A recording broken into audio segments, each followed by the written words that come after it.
Bonjour et bienvenue pour cette nouvelle séance de questions. Je reçois bien sûr beaucoup de questions sur le port du masque. Je voulais vous en parler. Euh, vous donner mon point de vue d'Essénien là-dessus. Tu vois, c'est marrant parce qu'il y a une règle de vie des Esséniens qui dit de ne pas porter de masque pour cacher son vrai visage. Alors j'ai fait un enseignement là-dessus que vous avez sur YouTube. C'est une des séries de conférences sur les 22 règles de l'eau, pour ceux qui l'ont déjà vu. Et c'est marrant parce que justement, j'ai fait cette conférence il y a un moment et on n'avait jamais entendu parler du fait de devoir porter un masque obligatoirement en étant à l'extérieur ou dans des endroits. Les masques, c'était à l'hôpital. Moi, je ne connaissais pas. Ou alors en Chine, on voyait des gens à vélo qui portaient des masques dans les rues pour se préserver de la pollution. En tout cas, c'est assez drôle. Alors bien sûr, cette règle de vie de ne pas porter de masque, elle est beaucoup plus large et beaucoup plus profonde. Mais je trouve ça intéressant. Je voulais en profiter pour vous parler d'un aspect de l'enseignement essénien qui est vraiment fondamental à comprendre. Et je trouve qu'il est éclairant sur plein de choses. C'est que la matière est un trésor, elle est très très importante dans notre expérience parce que elle a une capacité à faire résonner la vie. Et la vie va s'organiser sur la base de cette matière. Donc la matière est une base qui fait résonner l'énergie et la matière spirituelle, subtile. Donc tu vois, quand on te parle d'énergie, en réalité, ce n'est pas du tout séparé du plan physique et du concret. Et cette séparation entre quelqu'un qui serait matérialiste et quelqu'un qui serait spirituel, et le matérialiste qui dirait non mais tout ça c'est des foutaises, c'est où, je vois rien, ça n'existe pas, etc. Ça c'est complètement... c'est un discours de bébé, hein, avec un petit poids dans la tête et dans le cœur, parce qu'il suffit d'être un petit peu éveillé, d'être un petit peu mature, d'avoir fait des expériences de vie, pour voir la résonance et l'écho qu'il y a entre la vie intérieure et la vie extérieure. Ou alors c'est triste, c'est-à-dire qu'on est des robots. Et donc, ce que tu fais concrètement, physiquement, les actes que tu poses, les gestes que tu fais, les paroles que tu dis, ont une résonance dans les mondes subtils, et finalement la vie va répondre à ce que tu dégages et ce que tu génères. Alors dans des livres de développement personnel, on voit ce savoir qui est utilisé pour se dire, bah, écoute, tu peux mieux vivre. Et des pensées positives, ne prononce que des paroles positives et bénéfiques, et tu vas attirer à toi les événements et les situations correspondants, ce qui est une réalité. Alors si on veut l'étendre à un petit peu plus large, plus profond, si tu obliges quelqu'un à faire quelque chose contre sa nature ou contre sa volonté, tu vas lui faire déclencher dans sa vie à lui une énergie subtile, une vibration, comme un écho. Tu sais, quand tu jettes un caillou dans l'eau, ça fait un rond, et puis après ça revient.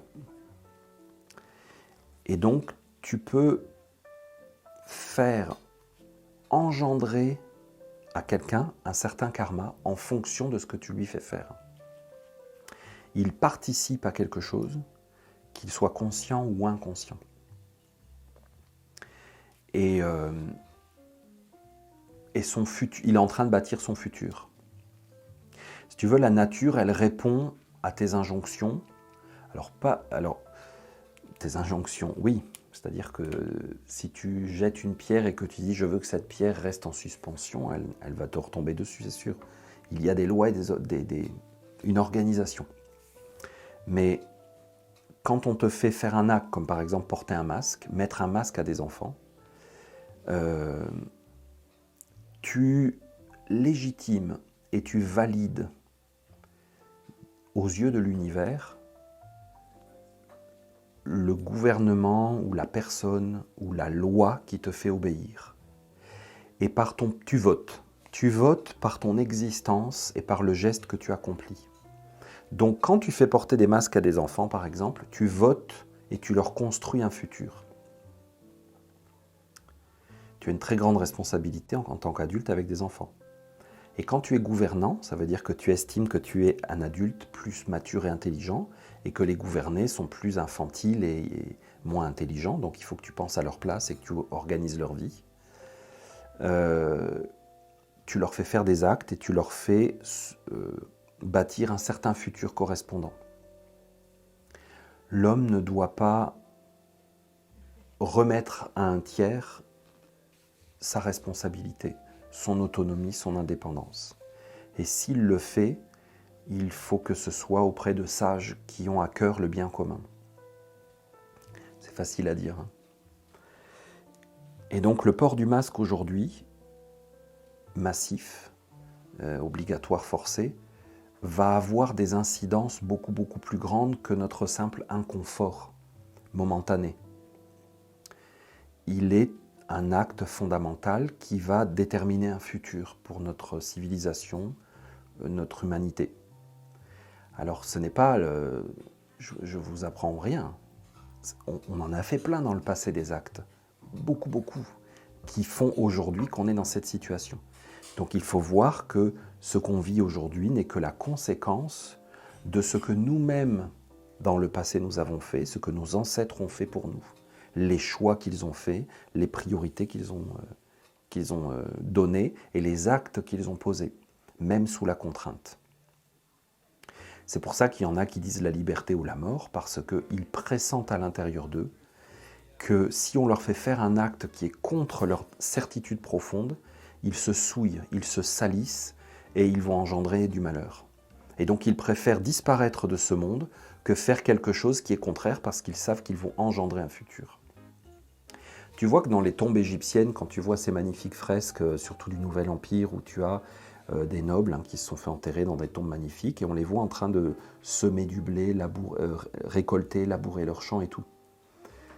C'est parce qu'il y a un savoir spirituel là, et on sait qu'il y a des plans vibratoires subtils, des mondes dans lesquels on engendre le plan causal, on engendre des causes qui après vont irrémédiablement devoir s'exprimer, se manifester. Donc ce qui se manifeste aujourd'hui sous la forme d'un masque, dès que l'expression, tu sais, il y avait l'album de téléphone qui s'appelait Hygiaphone. Et je me souviens quand j'étais petit, on allait à la sécu, on allait à la poste, il y avait des hygiaphones. Hygiaphone, c'est atroce comme mot, c'est comme concept si tu veux. Je comprends le besoin réel, tu bossais à la sécu, tu avais 200 personnes en face de toi toute la journée, des malades, et tu étais tout le temps malade, alors tu avais fini par dire avec ton syndicat qu'il fallait un hygiaphone, mais si tu veux, c'est que le monde est mal organisé, il faut tout arrêter et revoir nos façons de faire. Donc quand j'étais petit, il y avait des hygiaphones, on se parlait il y avait des micros, il y avait des grilles et tout ça. Donc le masque n'est qu'une réincarnation, qu'une conséquence. Parce que dans la vie, il y a des cycles. Il y a des cycles, tu sèmes, ça pousse, tu récoltes, tu digères, tu reposes, et hop, tu recommences. Donc le masque n'est qu'une conséquence de quelque chose qu'on a déjà mis en place, et par beaucoup de nos actes, et chacun de nous est responsable. Ce n'est pas le gouvernement qui est responsable des masques ou de pas de masques, c'est toi-même, dans ton passé ou tes ancêtres. Et si tu vis dans un pays où c'est le cas, c'est que tu es sous la coupe d'êtres qui manipulent et qui possèdent ton passé et ton avenir. Tu sais, déjà, s'éveiller à ça, c'est important. Je trouve que c'est déjà génial. Alors, je ne suis pas du tout de ceux qui disent que tout ce qui arrive avec le Covid et tout ça, c'est génial, c'est merveilleux, c'est extraordinaire parce que c'est des preuves qu'il y a de l'éveil. Je pense que ça n'éveille rien. Je veux dire, si tu t'éveilles une fois que tu es en rang pour entrer dans la chambre à gaz, c'est bien, mieux vaut tard que jamais, mais je veux dire, il va falloir que tu recommences tout à zéro. Parce que ce ne sont que des conséquences. Ça veut dire que toutes tes saisons d'agriculture, de préparation, de labourer, de mettre du fumier dans ton champ, de semer, que les saisons passent, que ça pousse et tout ça c'est déjà fait. Et ça t'a amené exactement là. Et en faisant ça aujourd'hui, tu crois que ta prochaine vie sera quoi? C'est Disneyland, ça veut dire que tout d'un coup, tu vas te réincarner dans un monde qui n'aura rien à voir, parce qu'il y aura eu une soudaine ascension vibratoire bénéfique venue de nulle part. Je ne le crois pas du tout, pas une seconde. La vie est faite de façon à ce que chaque être puisse créer sa vie et son futur. Il y a des êtres parmi nous qui sont plus éveillés, plus conscients, plus doués, plus talentueux que les autres. Et ils ont comme mission d'âme de prendre soin du bien commun et d'organiser la vie pour leur communauté. Ça a toujours existé. Et ces êtres-là se sont vendus. Et aujourd'hui, ils vendent leurs prochains. Et ils nous vendent tous, comme esclaves. Et le fait de porter un masque, le fait de porter un gilet jaune, le fait de limiter sa vitesse, le fait de porter sa ceinture, le fait d'être contrôlé, le fait de travailler 7 mois par année pour payer... vous savez, les chiffres des impôts, c'est effrayant, c'est effrayant. Tout ça ne sont que des marques de l'esclavage qui est réel et qui est intérieur. Et donc je ne vois pas du tout quel futur merveilleux va sortir de ça. Alors on va dire oui, mais c'est parce que c'est l'heure la plus sombre. Ça, c'était Yoko Ono qui avait dit ça à l'ONU. Il y avait eu l'anniversaire, là, je pense c'était les 10 ans de l'assassinat de John Lennon. Donc il y avait eu un petit moment à l'ONU, on avait invité Yoko Ono, elle avait fait un petit discours. Et elle avait dit « Gardons courage parce que l'heure la plus sombre précède l'aurore ». Mais ça, c'est des discours de gens qui fument, qui jouent de la guitare. C'est pas du tout des discours de travailleurs, de combattants, de bâtisseurs ou d'agriculteurs. C'est des discours de rêveurs. C'est joli, hein. Moi, j'avais entendu ça, j'étais jeune et je m'étais dit « Ouais, ça va être génial, le monde va être meilleur ». C'était en 1990, 91. Je m'étais dit « Ça va être merveilleux ». Ça fait 30 ans. Voilà. Donc, quand tu fais un acte dans ta vie, tu écris ton futur.